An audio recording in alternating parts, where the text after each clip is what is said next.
I have some interesting food cards. These food cards we developed, and they have some very interesting spiritual thoughts connected to every food item. I'll take spinach. Okay. I'll take the cherry. Welcome to everyone who is here to celebrate the World Food Day 2023 with us. Water is life, water is food.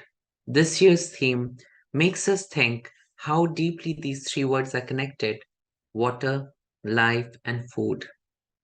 So I would love to welcome you all to join us for this little conversation. I know in the age of short span of attention, this is a challenge to be tuned in for an hour-long conversation, but the two guests that we have today and the amount of depth of experiences they carry with them and the beautiful conversation that you see happening between them, I'm sure you will not miss it and you will not realize that, oh, where did the 1 hour go?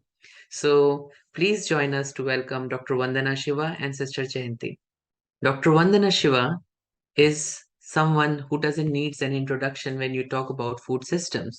Vandana Shivaji is an Indian scholar, environmental activist, food sovereignty advocate, ecofeminist, and she is someone who has been not just known for her powerful voice, but her deep wisdom that comes from the roots that she recognizes herself with. Soil, not oil, staying alive, the Earth's Democracy are some of the books that she has written that has shaped the way today people think about food systems. So a very warm welcome to Vandana ji. Our second guest today is Sister Jayanti. Sister Jayanti is the additional administrative head of the Brahma Kumaris, the world's largest spiritual organization to be led by women. She is a spiritual teacher, much sought after international public speaker, author, and a visionary leader, guided by spiritual values and principles. She is also the organization's representative to the UN in Geneva since 1982. And her role within this space of UN and UN related events has been very crucial as she brings to the world the voice of the faith groups. Sister Jayanti has championed the cooperative role of spiritual organizations in creating a just and peaceful world and has brought spiritual principles to discussion tables of politicians, economists, business leaders, scientists, and nearly every stakeholder of our times. So, a very interesting mix. We have Sister Jayanti and Dr. Vandana Shiva, a beautiful combination of science and spirituality coming together to bring our focus back on today's topic, that is, water is life and water is food. Welcome to you, Vandana ji. Welcome to you, Sister Jayanti. Thank you. And It always is wonderful to be with you and see you. It's been beautiful to connect with you again, Vandanaji. But by food, in fact, I was totally indifferent to it. I thought one could live with very little. And food concerns were very low in my priority of life. My mind was preoccupied with physics and quantum theory and non-locality till 1984, when the land, the most prosperous land of India, the state of Punjab, the land of 5 rivers, erupted in violence. And 15,000 people were killed. And that same year, thousands died when a pesticide plant leaked in the city of Bhopal.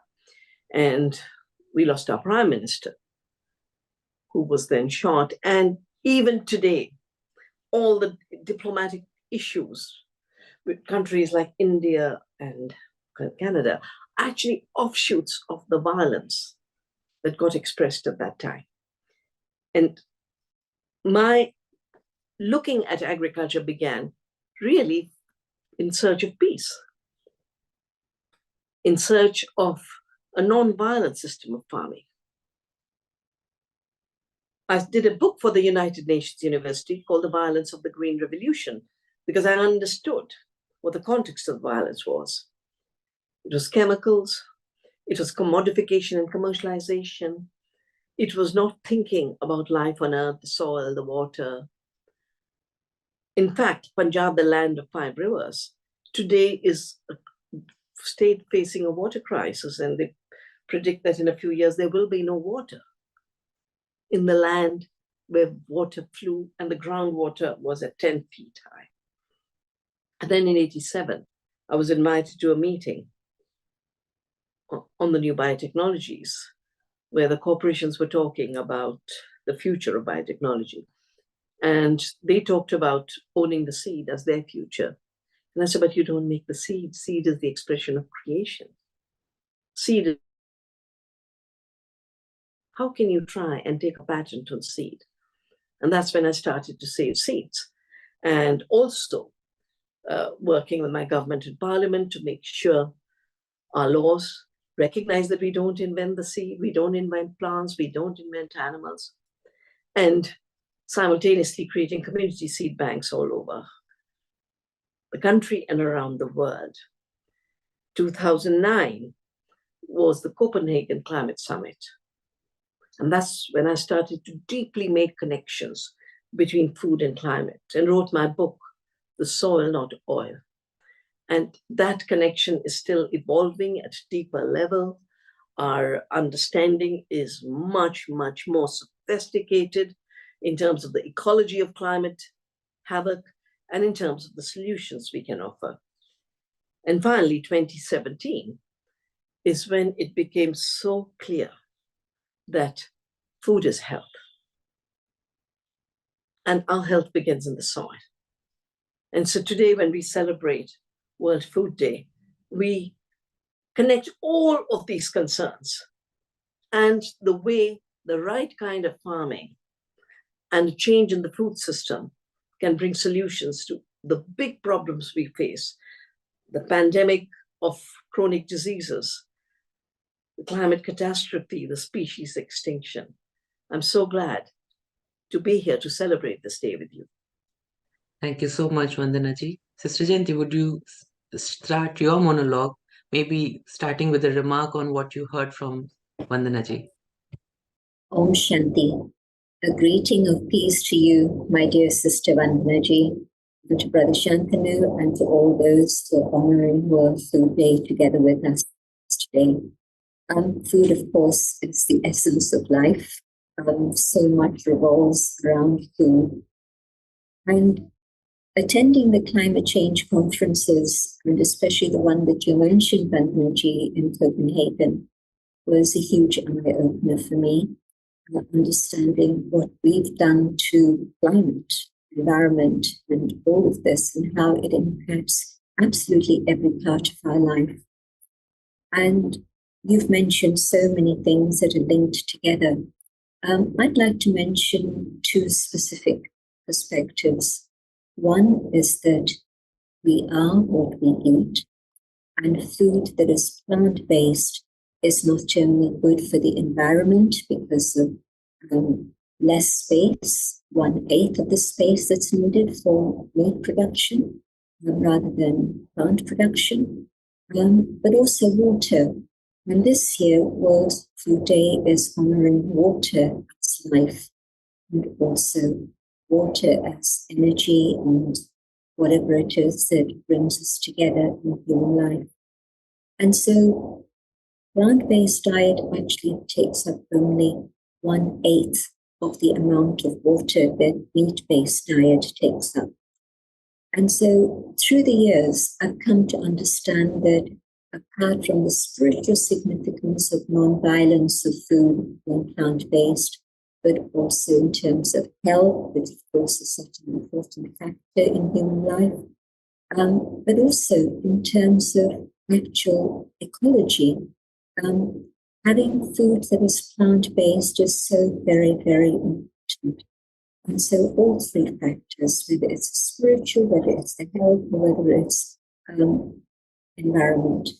But also the other thing that I've been made aware of just recently, in fact, as recently as yesterday, we've been having a conference here in Abu, and it was a summit that brought together leaders from many different perspectives. And we had a woman who runs the millet campaign, in fact, a whole movement, and she works with the Indian government And in terms of food security for the future, she was explaining how millet is the one grain that is absolutely able to flourish under desert conditions, and so needs very little water. And Vandana, you were talking about the water shortage, not only in Punjab, but generally speaking, the whole wide world, and especially India. And so millet takes up very little water, but also apparently it flourishes even in high degree temperatures into the 60s. That was something amazing for me. And so this year is being celebrated as the year of the millet, and there's so many different varieties of millet. And just a very interesting anecdote, and that is that this lady was invited to produce 70 varieties of diet based on millet, which she did, beautiful menu. And the whole of the G20 food served was plant-based, but also where the presidents and the prime ministers stayed in hotels. Of course, they had the option of choosing whichever they wanted, but out of respect for all the things that had been shared in the summit, none of them chose meat-based diet. They all chose plant-based diet.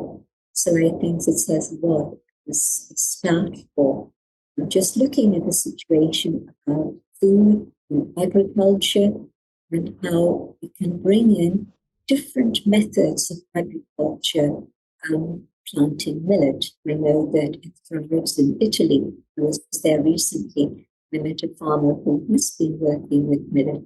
So I know that it is something that people can begin to appreciate across the world.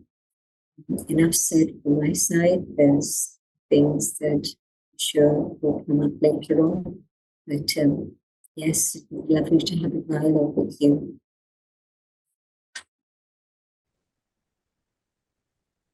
So, Vandanaji, would you like to come back on what Sister Jayanti shared? Yeah, because, we've been working with millet since 1987, when I started to save seeds. The crops that weren't being grown in the fields at a bigger level with the Green Revolution, because the Green Revolution drove out millets. They were called primitive grains, they were called backward grains, and they were really pushed out of the diet. But in marginal areas, people were still growing it. And my sisters up in the Himalaya were still growing it. And I said, don't stop growing it. 1995, we brought out this book, Millets of India. And then we brought out a new version now with recipes of how to cook it and how to grow it. And this time we called it Bhule Bisre Anaj, the forgotten foods. Bhule Bisre used to be a program on Indian radio about Bhule Bisre, the forgotten songs. So we said these are forgotten foods, which we must make future foods. And as Sister Jayanti said, it's being made future foods, which also shows you 95 to now is 23 years and 5 years. So 3 decades, and a decade before that, 4 decades of quiet service. And you're so right, Sister Jayanti. Millets, a big part of the water crisis, not just in India, but around the world, is chemical agriculture. Chemical agriculture needs water. 10 times more water to produce the same amount of food. That is why Punjab, which has never run out of water, growing Green Revolution rice and Green Revolution wheat, it's running out of water. But this was not their crops. Wheat was, but it was makki ki roti and sarson ka saag. It was millets, jowar, bajra. Disappear. You don't see a plant of millets anyway in the areas which have kind of become monocultures of rice and wheat. And the millets are so generous and so beautiful. They use 250 millimeters of water. But the kind of research we do in Navdanya on the ecology of the soil, the ecology of biodiversity, the ecology of producing with biodiversity, the millets give back much more to the soil. And we're doing research right now and I hope some of you will come to the Navdanya Research and Training Farm, which we call the Earth University, because the Earth teaches us.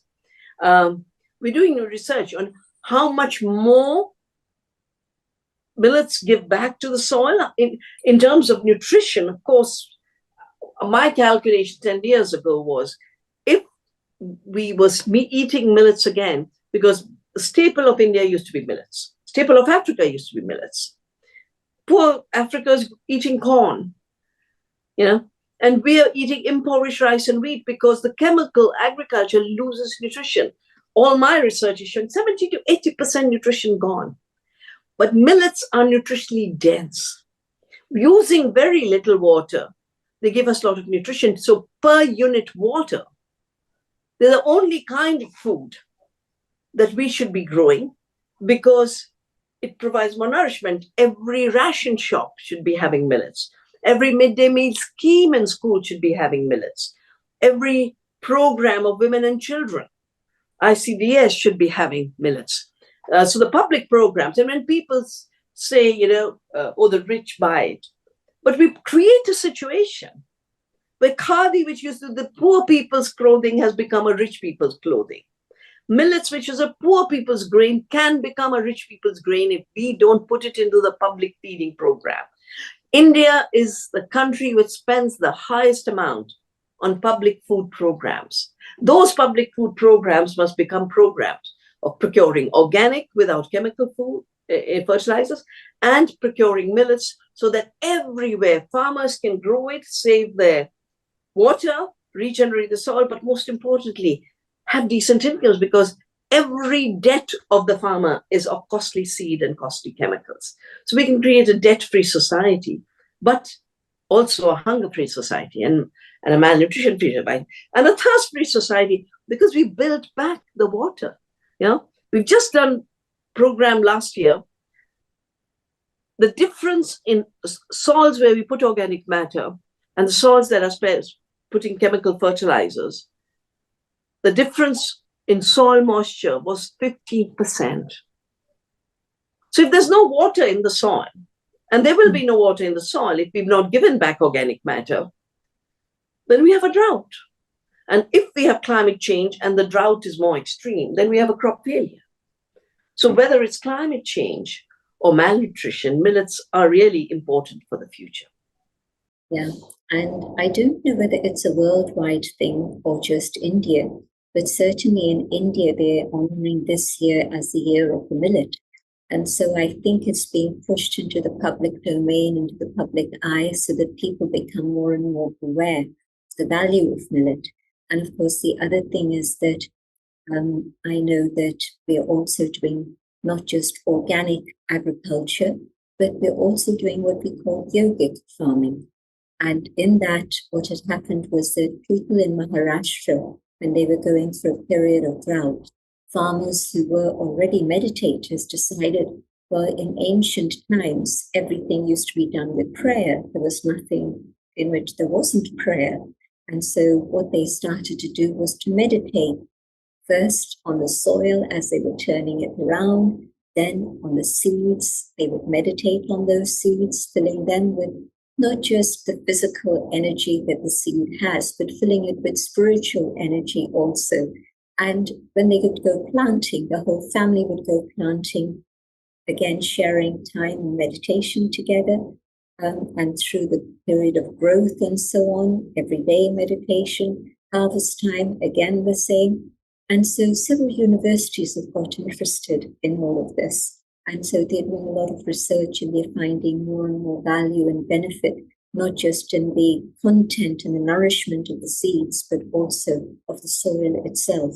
And I didn't know that millet had such important impact on the soil itself. So it's very valuable having to share the scientific input from you, Vandana.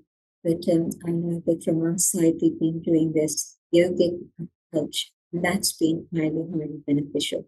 And now it's taking place not only in Maharashtra, but several other states around India. Yeah. Jayanti, the Year of Millets is the United Nations Year of Millets. It's for the whole world. Thank you. Well, I'm glad to hear that, because that means it's getting high profile across the world.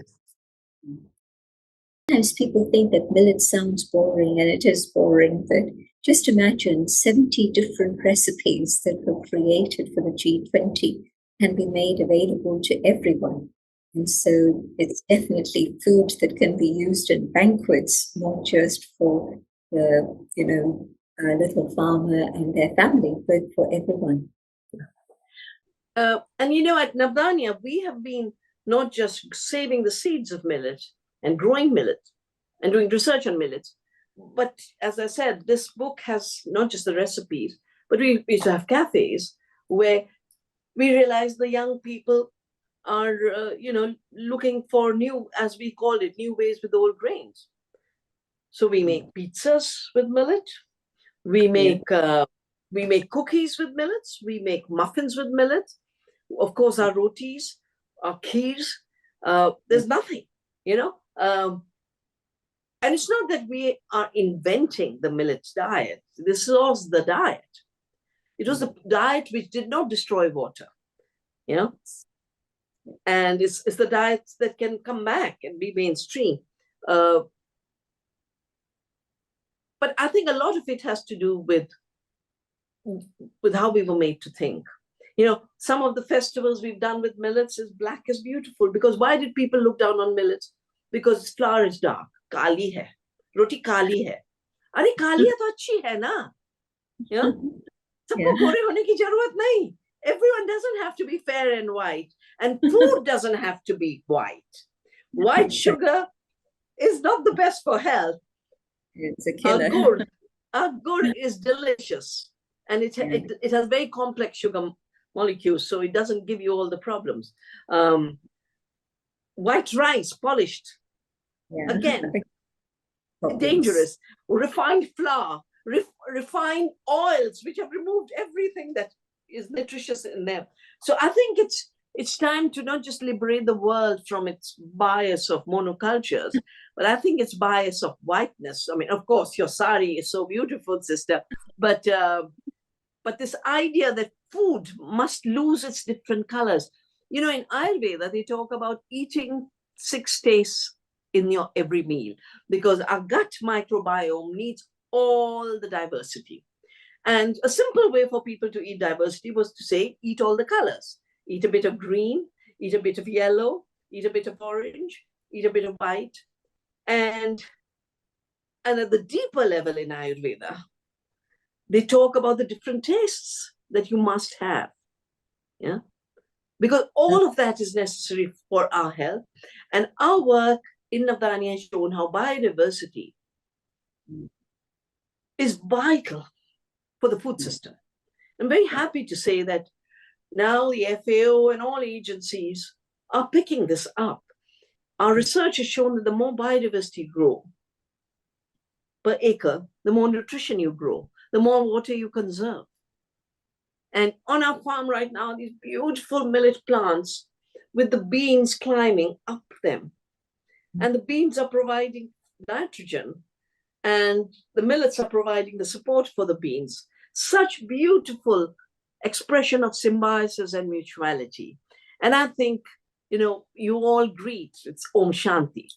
I think a food system of Om Shanti is a food system of diversity, not using chemicals, Absolutely. and regenerating, conserving the soil and water while you grow the biodiversity.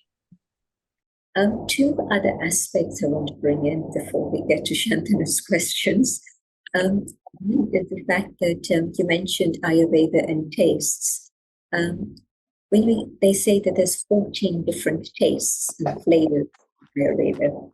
And what happens sometimes is that there are 1 or 2 that overpower all the others and don't allow you to experience the flavor and the taste of the others.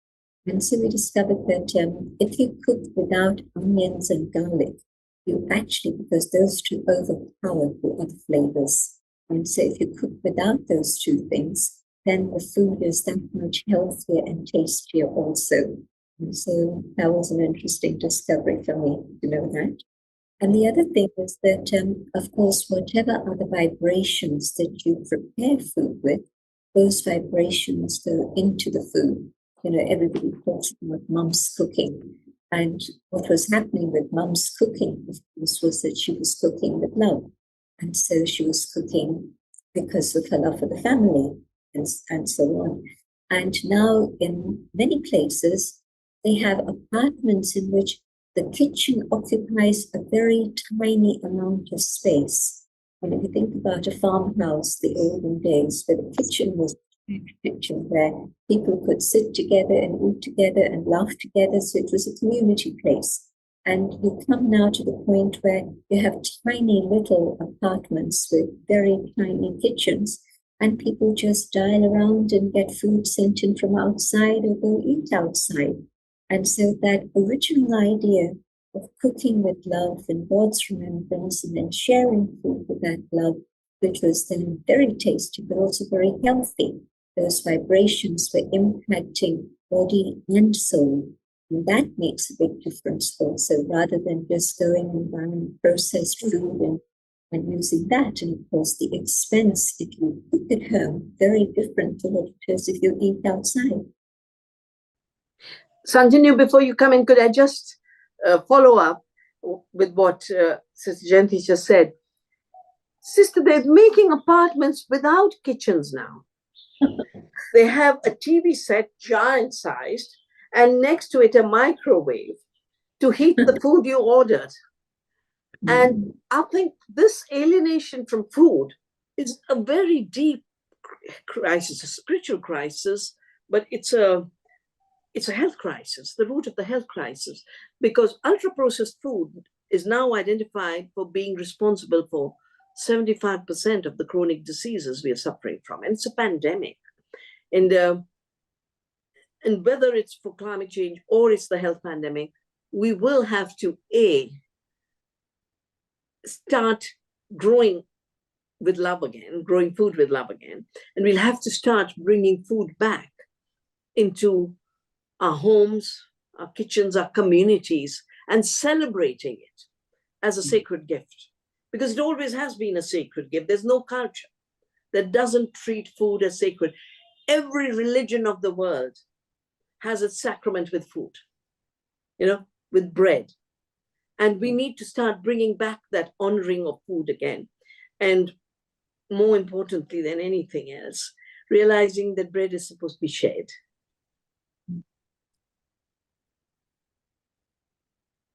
Beautiful. Agree with everything you've said. I mean, I really don't want to break this beautiful conversation between two long lost, now found friends, it seems like.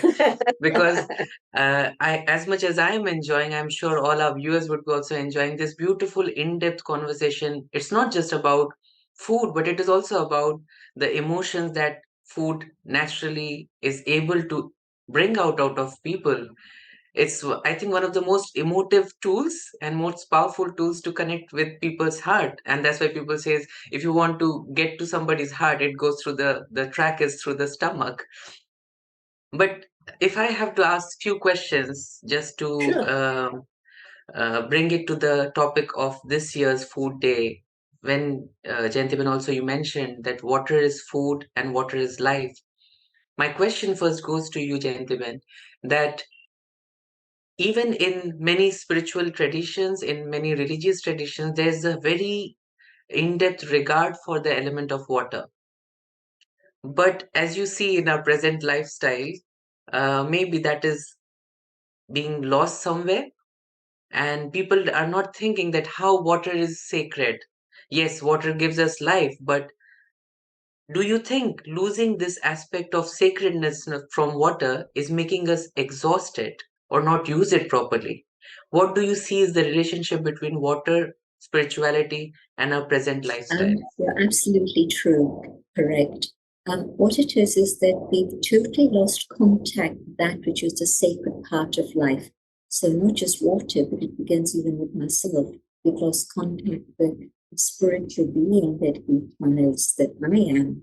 And so without that connection, then of course I lose contact with nature generally. I don't see nature as being sacred. Water, of course, is sacred. Food is sacred, and all of these things are part of nature also. And so when I begin to understand my own inner being as the being that I am, a spiritual, sacred being, then I treat you with that sanctity. And there isn't that disrespect and dishonoring or conflict that we see around us today. But it's because we don't understand that sacred aspect of life that we see all of this conflict. But of course, all that then goes further then to animals and other species. Again, we don't realize that they're sacred and they have a right to live on this planet.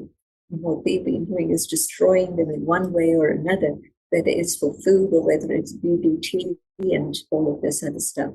And then the next is that, of course, we've actually destroyed our home because we haven't understood that aspect of sanctity again. And so water, very much part of that whole story of our relationship that has been forgotten. And yes, water is sacred. And in all spiritual ceremonies, water plays some role or another. You were right, Vandana, when you mentioned that every tradition has a role for water within its ceremonies, especially festivals and so on. And so coming back to the awareness of the being that I am, the sacred being, the soul, then I'm going to see animals, nature, water, with that vision of respect and love.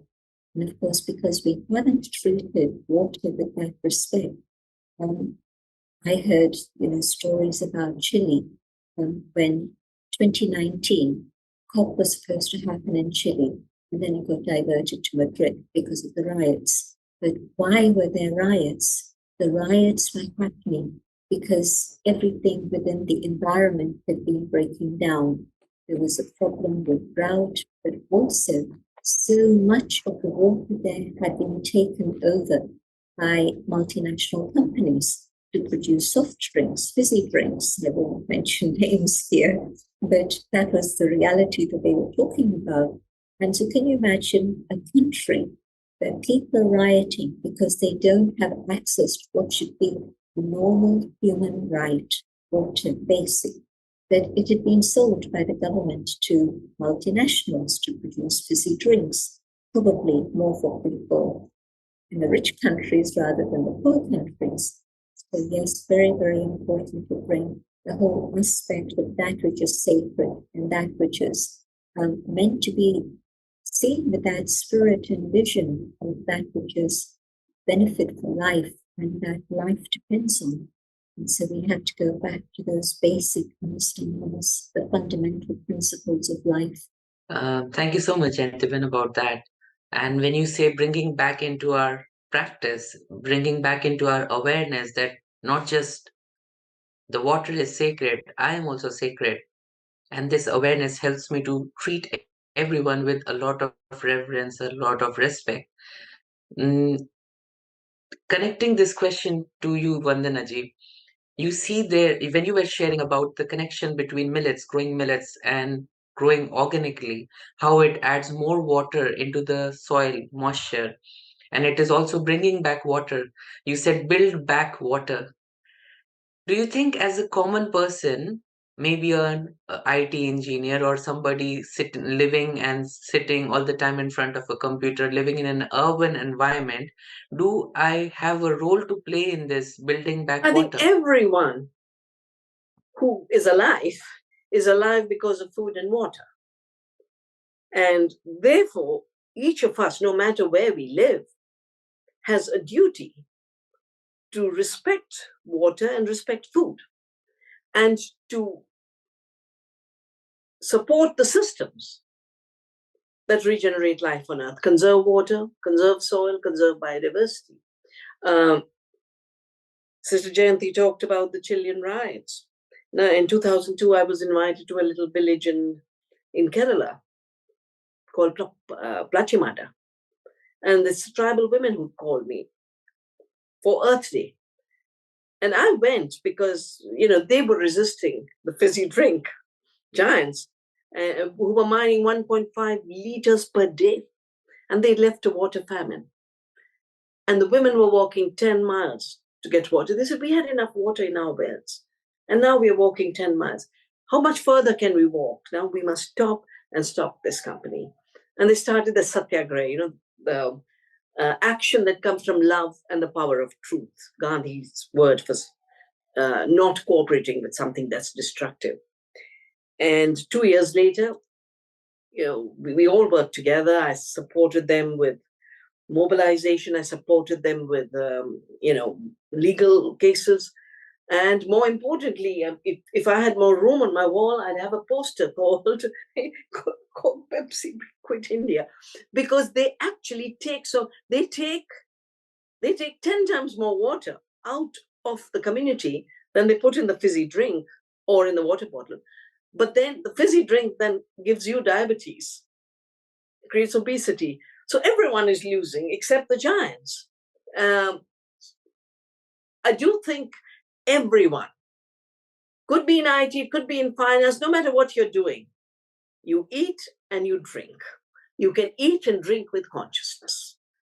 And because you're in an extremely privileged place, you earn a lot if you're in IT and you earn a lot if you're in the financial world.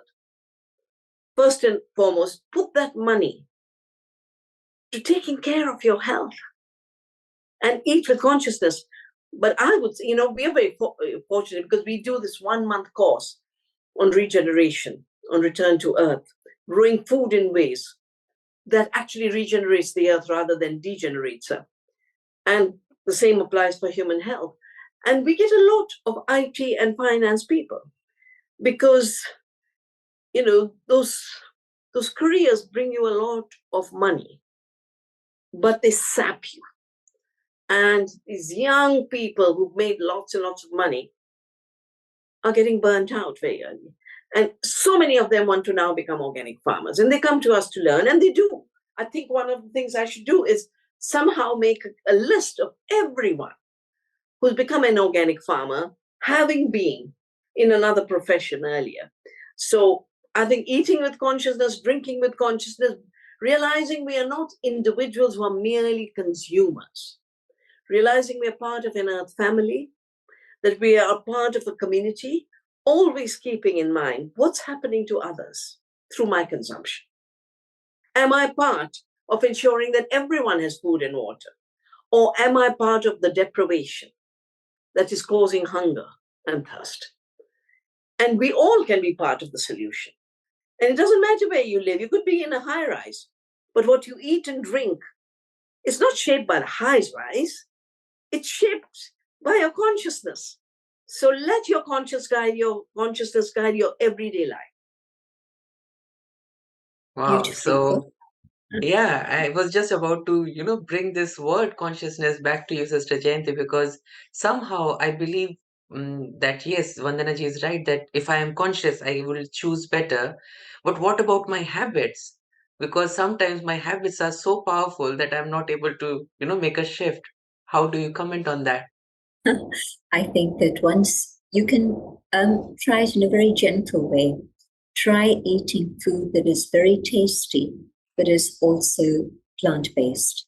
And if you do that, then very quickly you learn that your palate is being tickled by many other different tastes, and the old habits can pass away very quickly. And so that's one gentle way to approach it. And the other way to approach it is absolutely pure logic. Do I want the human species to survive? Do I want the planet to continue? And if I do, then I have to make a switch. And I cannot continue with old habits and old lifestyles anymore. I think climate change is now not a figment of a few scientists' imagination. It's demonstrated that it's very, very real. And the tragedies that happen through climate change are really very, very sad. And we are seeing more and more of this across the world, and not just in the south, but we're also seeing things happen in the north, the wildfires in Canada, in Europe, in Greece, especially we see in many different aspects, floods happening. So people, I think, are now ready to listen and to understand that if I want to contribute in a positive way, yes, as Vandana said, with consciousness, how am I living my life? What are the choices we're making? And maybe I'm not just thinking about myself, but I'm thinking about the future generations to come. And so, can I think about the future and not just have the selfishness of what I like and what I want, but rather to think about my human family? And there's this lovely slogan that's been, it was actually again taken up in the G20, but of course it's been around for centuries in India, Vasudeva Kutumbakam, and it means we are one family. And of course, people have forgotten this. And so when water comes in one side of the boat, I can't say sitting on the other side of the boat, it's never going to reach me. The water is going to come creeping in, and it's definitely going to reach me also, and it's already doing that. So I think that when people understand that they can make a conscious choice to contribute either to well-being or to further disaster, I think they'll begin to think in the right way and make the right choices. Many of my questions you already shared in your answers, but if there is hope that you see in the present system, in the present food system, in the present system of consumption, do you see still there is some hope? And what are those points of hope that you can see? This is a common question for both of you. Yeah. When you say the present food system, there are many food systems. There's an ecological system, there's a local system, there's a biodiversity system, and then there's an industrial system, which is based totally on fossil fuels and fossil chemicals. And it's a globalized system based only on profits and trade and commodification. There's a corporate system where the corporation should shape the rules. They wrote the rules of the World Trade Organization. And that's why, on the one hand, there's so much more emissions. 50% of the greenhouse gas emissions come from an industrial globalized food system. 75% diseases come from an ultra-processed food system, which has been spread all over the world. We weren't eating junk food in India till 1995. It wasn't allowed. Our laws didn't allow it. Our laws required that food, even when processed, be cooked with love and care. Therefore, it was kept in the cottage industry, as it was called, where women did most of the processing. And then, of course, the big junk food industry entered. But as the other system, it never got extinguished. Even today, 80% of the food we eat comes from small farms. This is FAO telling us this. Small farms that are less than 20% of the land. And most farmers of the world are women. They're giving us food. But it's not just human beings. Sister Jayanti talked about Vasudev Kutumbakam. I've been talking this language ever since I started ecological work, for 50 years. And I wrote a whole book called Earth Democracy. What would the democracy of the earth look like if we treated the earth as a family? And my work over the last 4 decades on the food issue has told me that actually we need to give up our human arrogance. That we are, of course, eaters, but we are not the only producers. Our research in Vandana shows that 1/3 of the food we eat comes from the pollinators that pollinate our crops. Huge amounts comes from the soil organisms, the mycorrhizal fungi, the earthworms. So you have to feed them. You can't spray poisons on them and drive them to extinction. So all beings, or the whole earth family, comes into play to produce the food. And the food is for all. In India, the women make rangoli on their doorstep for rice flour to feed the ants. In the tribal areas where rice evolved, and behind me is the Annapurna, holding sugarcane which evolved in India and rice which evolved in India. And in the areas of Chhattisgarh and Orissa where rice evolved, where we have an amazing seed banks of rice, the women make these beautiful decorations. And I thought there'd been a festival. So I said, what festival did you have that you made these beautiful decorations? And the women just turn around and say, no, this is for the birds when there's no rice in the fields.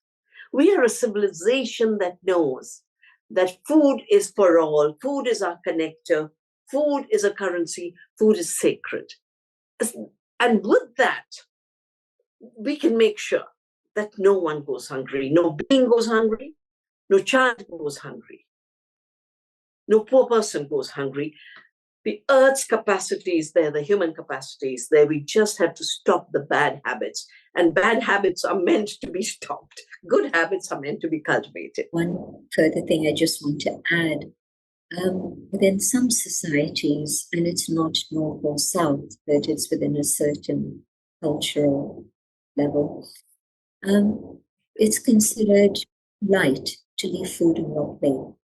And my mother used to teach us, and she was a yogi, and she told us every little bit of food that you take, you must eat. Otherwise, you're starving somebody else. And who knows, with the law of karma, whether it's going to come back to you and you'll find yourself starving one day. And so she, take as much as you want, but only take what you're going to eat. It mustn't get thrown. And so that's been something on a very simple level that I've observed forever and ever. But multiply that in a bigger scale, and where in some societies, so much food is wasted. People go buy, and they stock up their fridges, and at the end of the week, there's still a huge amount that's left, and of course, it gets thrown away. And then the system where even natural foods that don't necessarily have a sell-by date are given a little sticker now that has to be consumed by such and such a date. And it may be so, may not be so, but then it's considered out of date and so on. So the whole system that we have in which food waste is acceptable, we need to change this consciousness, this mindset, and say, no, it's not a good idea for waste. We need to much more. There's enough for everyone's need, but there'll never be enough for anyone's greed. And so I think that one thing that we can do to improve things immediately within the family, within our community, is create this awareness. You must not waste food. That would be. One message that Jayanti gives is to really see if I am consuming what I have taken or I am responsible for wasting it. And the message that I pick up from Dr. Vandana is that give up your bad habits, give up your arrogance, because that is the root cause of all the suffering that others are going to suffer, and maybe in future I'll be suffering. So, just last question for both of you. When Vandanaji, you picked up the book called Bhule Bisre Anaj, The Forgotten Food, I wanted to ask you, what is that one food item or a dish from your childhood that you really think is a very good solution if people go back to that dish?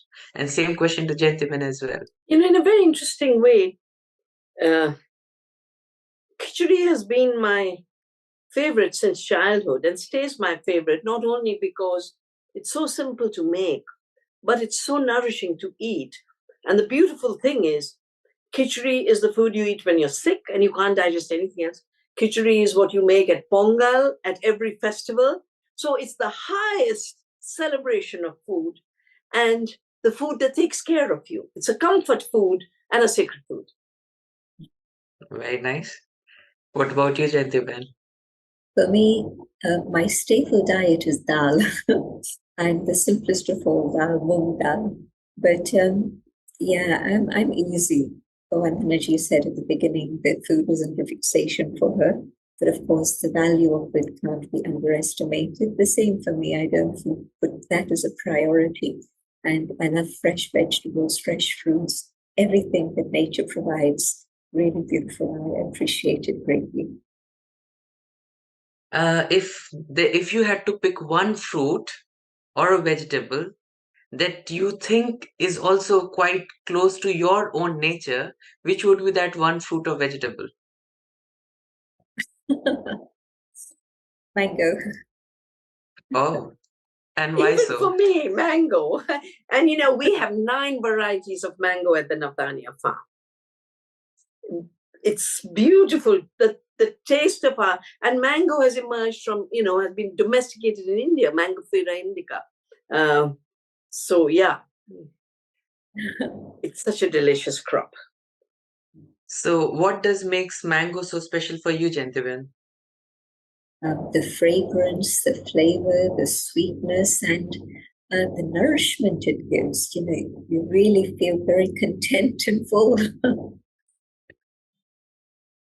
So I have some interesting food cards. These food cards we developed, and they have some very interesting spiritual thoughts connected to every food item. If I want you to choose one from, uh, I'm just sharing some names of the food items, and you pick them: cabbage, tomato, cauliflower, cherry, spinach, pumpkin, apple. I'll take spinach. Okay. So let me read what spinach says for you. Vandana ji, you are rich and deep, like spinach. You are concentrated. Your concentrated goodness brings strength and vigor to all you meet. So you are absolutely like a spinach, deep and rich. For you, gentlemen. I'll take the cherry. So, Sister Jayanti, you are contented. Like the cherry, you have everything you need within you. Contentment makes you stable and you bring comfort to others around you. So, so these cards are something that we all thought about, that not just eating these food items, but thinking deeply about those, how this food item becomes part of me and how I start reflecting on such food varieties. On the verge of a goodbye to our audience, if there is one thing that you would ask them to do that you are doing personally in your life, and what benefit that activity has done to you, what would be that one message? For me, it would be gratitude. To be grateful for life, to be grateful for the sunshine, to be grateful for the food, the water. The attitude of gratitude is such a very important blessing to have in life. And so just move along with gratitude at all times.